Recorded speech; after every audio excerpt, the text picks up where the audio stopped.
အခုတလောစိတ်တွေမချမလီနဲ့ဘာလို့အဆင်မပြေဘူးလို့ခံစားနေရပါသလားအဲ့ဒါဟာတဲ့အိမ်ထဲမှာရှိနေတဲ့မထားတဲ့ပစ္စည်းတွေကြောင့်ပဲဖြစ်ပါတယ်ဒီနေ့မှာမိတ်ဆွေတို့ကိုအိမ်မှာမထားတဲ့လက်ပိတ်စီတဲ့ပစ္စည်း6မျိုးကြောင့်ကိုပြောပြပြီးသွားပါမယ်အိမ်မှာရှိတဲ့မှန်ခွဲဖန်ခွဲများအိမ်မှာရှိတဲ့မှန်တွေကကွဲနေပြီဆိုရင်အလင်းမြန်သာစွန့်ဖြစ်ပါ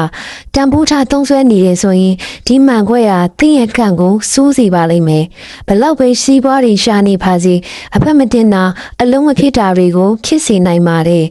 ဖန်ခွက်အကွဲတွေပငွာအကွဲစားတာတွေကိုလည်းဆက်လက်အသုံးပြုရမသင့်တော်ပါဘူးဒီမှန်ခွဲရဲ့သဘောတရားလွန်စွာထိခိုက်စေတဲ့သဘောရှိပါတယ်ဖက်နက်အပြက်မိမိနေမှာရှိနေတဲ့ဖက်နက်စင်မှာဖက်နက်အပြက်ဖဟောင်းနေမစည်းတာကြပြီးဖြစ်တဲ့ဖက်နက်တွေပျက်စီးနေတာတွေပဲဖြစ်စီခွက်ကြိုက်ထားလို့ချွတ်ကြိုက်ထားလို့ပေါက်ပြဲနေတာမျိုးဆိုရင်အလိမ်မြန်ဆွန့်ပစ်ဖို့လိုပါတယ်ဒီရရီဟာအိမ်မှာရှိနေတဲ့သူရဲ့လက်လာပါတွေကိုပိတ်စီသလိုကန်ညံ့စီရဲ့အကြောင်းရင်းတဲ့တစ်ခုလေဖြစ်ပါတယ်ထို့ကြောင့်ဖက်နက်ပြက်တွေကိုသူဖြစ်တဲ့နာတွေကိုစစ်ဆေးပြီးလူဖြစ်တာအကောင်းဆုံးပဲဖြစ်ပါတယ်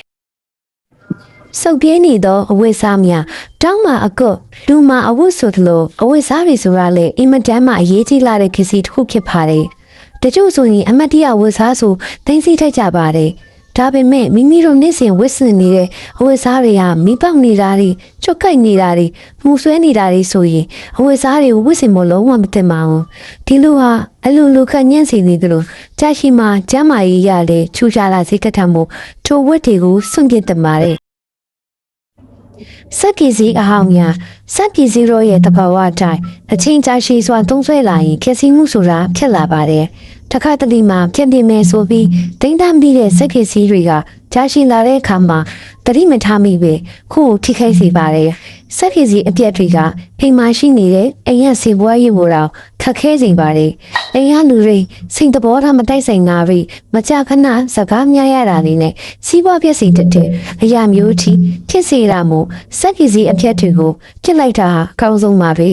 စီးပွားကြနေတဲ့သူဆိုရင်လည်းစက်ပစ္စည်းအဟောင်းတွေကိုစွန့်ပစ်လိုက်တာဟာစီးပွားရေးဖြစ်တက်လာစေပါတယ်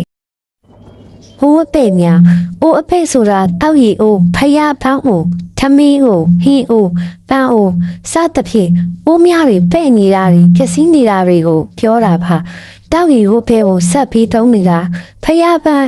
အိုအပဲ့ပန်းလေးနေတာထူထမ်းထားတာတွေထမင်းအိုးဟင်းအိုအပေါက်ဖေးများနဲ့ချက်ပြုတ်စားတောင်းနေတာတွေပန်းအိုအကွဲတွေထားရှိခြင်းက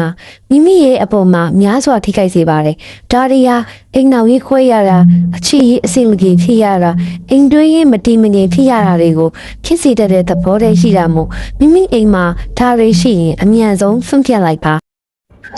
တကားများဖြည့်ဆည်းနေခြင်းတကားဆိုတာဟာအတားအဆီးကာယံတစ်ခုဖြစ်တာမို့တကားဟာမိမိရဲ့မကောင်းသောကံကောင်းသောကံတွေကိုဝင်လာစေနိုင်တဲ့တစ်ခုတည်းသောအတားအဆီးမျိုးဖြစ်ပါတယ်။ဒါကြောင့်တကားဖြစ်နေ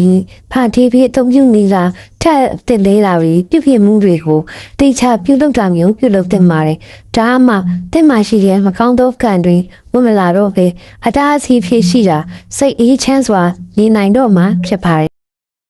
ယခုပြောပြတဲ့အတိုင်းအိမ်မှာဒီအရာတွေရှိနေရင်အညံ့သားဖြစ်လိုက်ပါအိမ်တိမ်မှာရှိတဲ့တချို့ပစ္စည်းတွေက